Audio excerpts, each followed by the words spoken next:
So I'm going to go on location in this demo to go paint this area. Now the sun and the light might be a little bit different when I get there, but I thought it would be good to do a quick thumbnails to show you, because I think digitally it's so much easier to see without a pen or pencil in the way. A quick thumbnail of how I organize shapes and try to decide what and how I'll paint it. So the first thing I do is this one's really kind of directly just what the scene looks like, trying to look at the shapes and try to reproduce them. After this, then I will start to redesign compositions, not changing too much, especially when I'm on location. In my studio I will change quite a bit, but on location it's kind of an open book test. I want to be doing closely to what I'm seeing, but I can still be redesigning as far as what size canvas, what shape canvas, and my placement of shapes.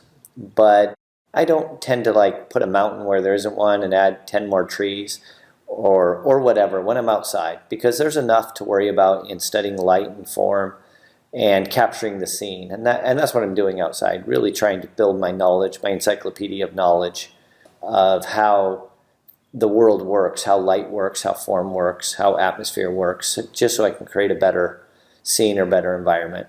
So you can see I'm taking these and just slightly changing the composition, setting it up, you see, with an initial line drawing as just for a placeholder, and then coming in with values. And here, to create the strongest composition I can and really understand it, I'm coming in with just 2 values.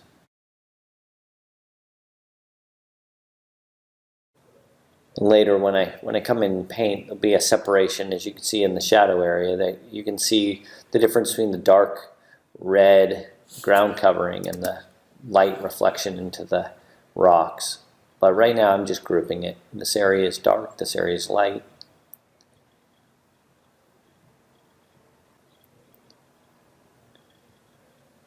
And it's surprising how little time these do take. Of course, this is sped up, but you know, just a couple minutes on each one of these, and it really organizes and helps you understand a scene far better than if you were to just go straight to paint.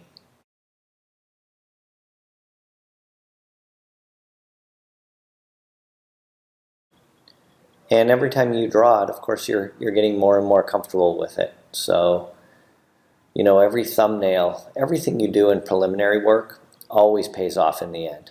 So it's never wasted time. The knowledge you gain in, you know, the shape language, the forms, it will just pay off when you're painting it, and it's not the first time you're trying to understand it. So it's a very small investment with a very big payoff. And when I'm doing these, as I showed in the drawing lesson, that I can, you know, Prismacolor, I can do them in a brush pen, a Sharpie, graphite pencil.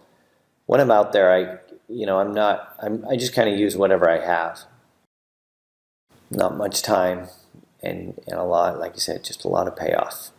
Understanding those forms, understanding the positive. The big one is the positive and negative shapes and how I'm dividing it, because I am trying to place my shapes in an interesting, abstracted way. In the end, it will look, it's representational painting, it will look like trees and rocks, but at the start it's really the abstracted forms and finding the interest in those.